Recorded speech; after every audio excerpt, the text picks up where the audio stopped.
সরকারি খরচে বিরোধ শেষ, সবার আগে বাংলাদেশ। এই প্রতিপাদ্যকে সামনে রেখে জাতীয় আইনগত সহায়তা দিবস 2026 উপলক্ষে সাতক্ষীরায় বর্ণাঢ্য র্যালি ও আলোচনা সভা অনুষ্ঠিত হয়েছে। মঙ্গলবার সকাল 7:30টায় সাতক্ষীরা জজ কোর্ট চত্বরে জেলা লিগ্যাল এইড কমিটির আয়োজনে জেলা লিগ্যাল এইড কমিটির চেয়ারম্যান ও সিনিয়র জেলা ও দায়রা জজ মোহাম্মদ নজরুল ইসলামের সভাপতিত্বে অতিথি হিসাবে বক্তব্য রাখেন সাতক্ষীরা জেলা প্রশাসক মিজ আফরোজা আখতার, জেলা police super Mohammad Arefin Jewel, Satkhira civil surgeon ডাক্তার Mohammad Abdus Salam, chief judicial magistrate Mohammad Saidur Rahman, Satkhira জজ কোর্টের PP advocate Abdus Sattar, GP Asim Kumar, অতিরিক্ত জেলা ম্যাজিস্ট্রেট রিপন বিশ্বাস, জেলা লিগ্যাল এইড কমিটির সদস্য সচিব, লিগ্যাল চিফ এইড অফিসার, যুগ্ম জেলা ও দায়রা জজ মোহাম্মদ মুস্তাফিজুর রহমান ও নারী ও শিশু নির্যাতন দমন ট্রাইব্যুনালের পিপি শেখ আলমগীর আশরাফ প্রমুখ।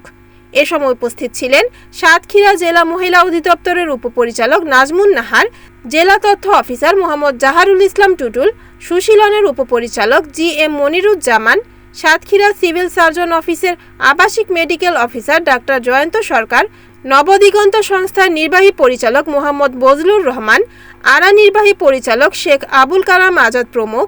র্যালি পূর্বে বেলুন ও ফেস্টুন উড়িয়ে এবং শান্তির প্রতীক পায়রা উড়িয়ে দিবসের শুভ সূচনা করা হয়। জাতীয় আইনগত সহায়তা দিবস 2026 উদযাপন উপলক্ষে গৃহীত কর্মসূচির মধ্যে ছিল যথাযোগ্য মর্যাদায় ও ভাবগাম্ভীর্যের সহিত উদযাপনের লক্ষ্যে সারা দেশের ন্যায় সাতক্ষীরাতেও নিম্নবর্ণিত কর্মসূচি পালিত হয়।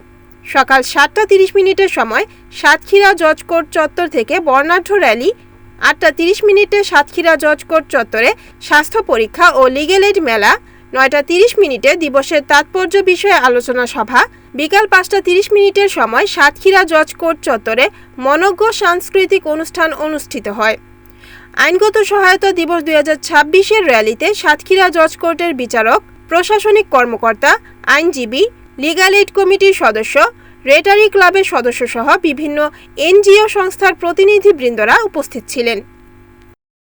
Report Abdur Rashid, NNTV, Satkhira.